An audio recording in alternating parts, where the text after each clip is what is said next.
অতিরিক্ত বৃষ্টি ও ভয়াবহ ভূমিধসের কারণে এখন গোটা দেশের চোখ কেরালার দিকে। বিশেষজ্ঞদের মতে এবারের বিপর্যয় পূর্বের সমস্ত বিপর্যয়কে ছাপিয়ে যেতে চলেছে। কেরালার মানুষ 2018 সালের বন্যা বিপর্যয়ের কথা ভুলে ওঠার আগেই আরও একবার তাদের দোরগোড়ায় এই বিপর্যয় এসে উপস্থিত হয়েছে। সেবার গভর্নমেন্টের ডেটা অনুসারে প্রায় 500রও বেশি মানুষের মৃত্যু হয়েছিল। কি এমন ঘটল ওয়েনাডে, যা দেখে সারা দেশের মানুষের গায়ে কাঁটা দিয়ে উঠছে? কেরালার মানুষের কাছে এটা নতুন কিছুই নয়। তারা এর পূর্বে 2018 সালে এরকম বন্যা বিপর্যয়ের কবলে পড়েছিলেন। তবে এবছর এরই মধ্যে গভর্নমেন্টের ডেটা অনুযায়ী 300রও বেশি মানুষের মৃত্যু ঘটেছে। আবহাওয়া দপ্তরের রিপোর্ট অনুসারে সোম এবং মঙ্গলবারের অতিরিক্ত ভারী বৃষ্টিপাতের ফলে 24 ঘন্টার মধ্যে ওয়েনাডে বন্যা পরিস্থিতির সৃষ্টি হয়েছে। তাদের মতে ওয়েনাডে কোনো কোনো জেলায় 300 মিলিমিটারেরও বেশি বৃষ্টিপাত ঘটেছে।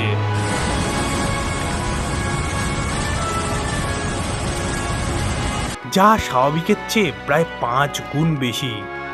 জলবায়ু বিশেষজ্ঞরা মনে করেন আরব সাগর থেকে আগত উষ্ণ বায়ুর কারণেই এই অতি ভারী বৃষ্টিপাত ঘটেছে এবং অতি ভারী বৃষ্টিপাতের ফলে ঘটে গিয়েছে ভূমিধস।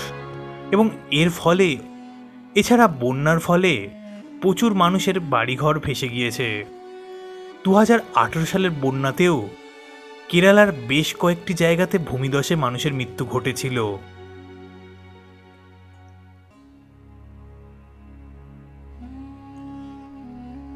আর এদিন সেই স্মৃতিকে আরও একবার তাজা করে দিল।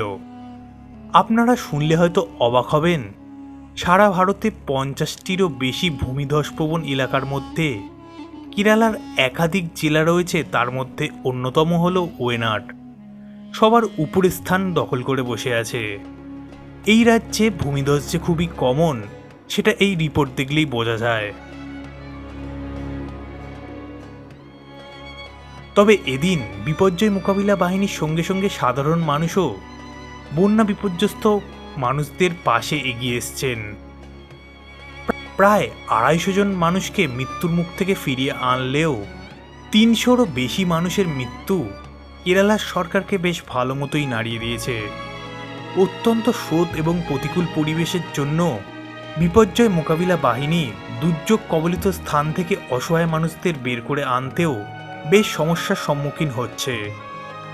তারা এরই মধ্যে ধ্বংসস্তূপের তলা থেকে বেশ কয়েকটি ডেড বডি বার করে এনেছেন এবং আরও জোর কদমে অনুসন্ধান চালানো হচ্ছে এই আশায় যদি কেউ ধ্বংসস্তূপের তলায় জীবিত আটকে পড়ে থাকেন তবে তাকে সঠিক সময়ে উদ্ধার করা সম্ভব হয়।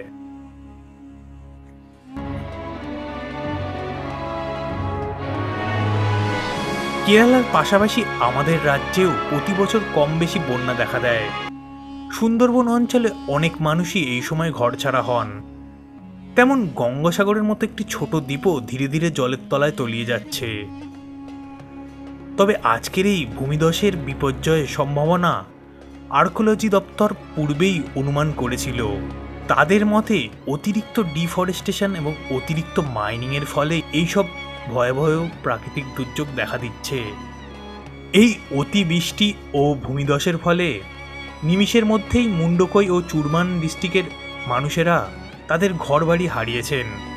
হঠাৎ করে নদীর জল বেড়ে যাওয়ায় তাদের ঘরবাড়িকে ভাসিয়ে নিয়ে চলে গিয়েছে এবং এর ফলে নদীতে প্রচুর ডেড বডিও দেখতে পাওয়া গিয়েছে, যেগুলি ভাসতে ভাসতে আরব সাগরের দিকে এগিয়ে গিয়েছে।